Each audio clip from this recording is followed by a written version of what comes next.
বিলাসী জীবনযাপন করো না, কষ্ট সহিষ্ণু হও, কারণ বিলাসিতা বেশি দিন স্থায়ী হয় না।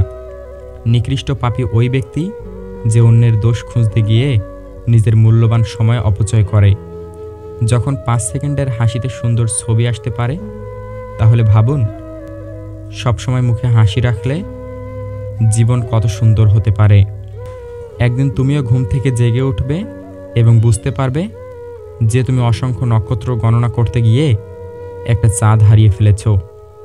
প্রেম করে বিয়ে করেও মানুষ শান্তিতে থাকতে পারে না যদি না তাদের মধ্যে সমঝোতা, বিশ্বাস, ভরসা এবং সম্মান এক না থাকে। তাই বিয়ে যেভাবেই হোক, জীবনে সুখে থাকাটাই আসল। জয়টা নীরবেই আসে। তাদের ভাবতে দাও তুমি হেরে যাচ্ছ। কিছু মানুষ কখনোই তোমাকে সাহায্য করবে না, কেননা তারা ভয় পায় তুমি পরিণত হলে যেখানে পৌঁছাবে সেই জায়গাটাকে। প্রতিশোধ নেবার প্রয়োজন নেই, শুধু বসে বসে প্রতীক্ষা করো। যারা তোমাকে আঘাত দিয়েছে সময় মতো তারা নিজেই ঘূর্ণিপাকে পড়বে, আর তুমি ভাগ্যবান হলে নিজের চোখেই তাদের পতন দেখতে পাবে।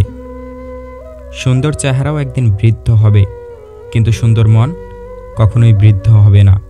সুখটাকে খুঁজতে খুঁজতে একদিন মৃত্যুর কাছে পৌঁছে যাবার নামই হয়তো জীবন।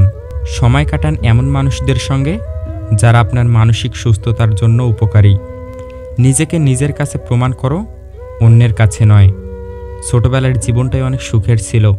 তখন বুঝতাম না জীবনের মানে, ছুটতাম না স্বপ্নের টানে, কাঁদতাম না আবেগের কারণে। যদি কারো উপকার করেন তবে তা ভুলে যান, আর যদি কেউ আপনার উপকার করে তবে তা সারা জীবন মনে রাখুন। জীবনযাত্রায় তোতা পাখি হয়েও না, ঈগল হও। তোতা পাখি অনেক কথা বলে কিন্তু উপরে উঠতে পারে না। ঈগল নীরব কিন্তু আকাশ ছুঁতে পারে। মানুষের জন্য বাঁচবেন না, কারণ মানুষেরা বদলায়। রবের জন্যই বাঁচুন, যিনি অপরিবর্তনশীল। আর যদি আপনি রবের জন্য বাঁচতে পারেন, মানুষের জন্যও তখন বাঁচা হয়ে যাবে। বালির উপর হাঁটলে শব্দ হয় না, কিন্তু পিছনে পায়ের চিহ্ন থেকে যায়।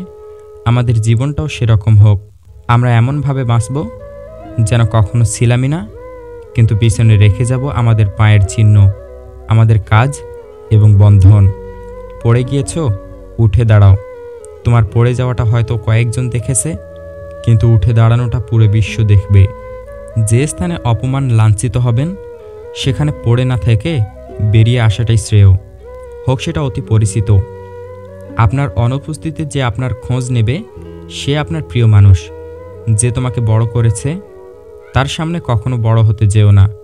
পৃথিবীর সবচেয়ে সুন্দর দৃশ্য হলো কাউকে হাসতে দেখা, আর তার চেয়েও ভালো লাগবে যখন জানবেন আপনার কারণেই কারো মুখে হাসি ফুটেছে। নিন্দা করতে গেলে বাহির থেকে করা যায়, কিন্তু বিচার করতে গেলে ভিতরে প্রবেশ করতে হয়। কখনো মানুষের কথা শুনেই কাউকে বিচার করতে যাবেন না, কারণ বেশিরভাগ সময়ই শোনা কথা ভুল হয়। তাই যতটুকু সম্ভব অপর মানুষটাকে দোষারোপ করার আগে তাকে বুঝতে শিখুন, তার প্রতি সহানুভূতিশীল হন। কখনোই আয় আর একমাত্র উৎসের উপর নির্ভর করবেন না। বিনিয়োগের মাধ্যমে আরেকটি উৎস তৈরি করুন। আপনার যা প্রয়োজন নেই, আপনি যদি তা ক্রয় করেন, তাহলে খুব শীঘ্রই আপনার যা প্রয়োজন তা বিক্রি করতে হবে। খরচের পর যা অবশিষ্ট থাকে তা সঞ্চয় না করে বরং সঞ্চয়ের পর যা অবশিষ্ট থাকে তা থেকে খরচ করুন। আপনার উভয় পা ডুবিয়ে দিয়ে কখনোই নদীর গভীরতা মাপবেন না। দড়ির উপর হেঁটে স্থির হয়ে থাকার নাম সার্কাস, অশান্তির উপর বেঁচে শান্ত থাকার নাম জীবন। ইগো একটি ছোট 3 অক্ষরের শব্দ, যা রিলেশন নামক একটি বড় অক্ষরের শব্দকেও ধ্বংস করে দিতে পারে।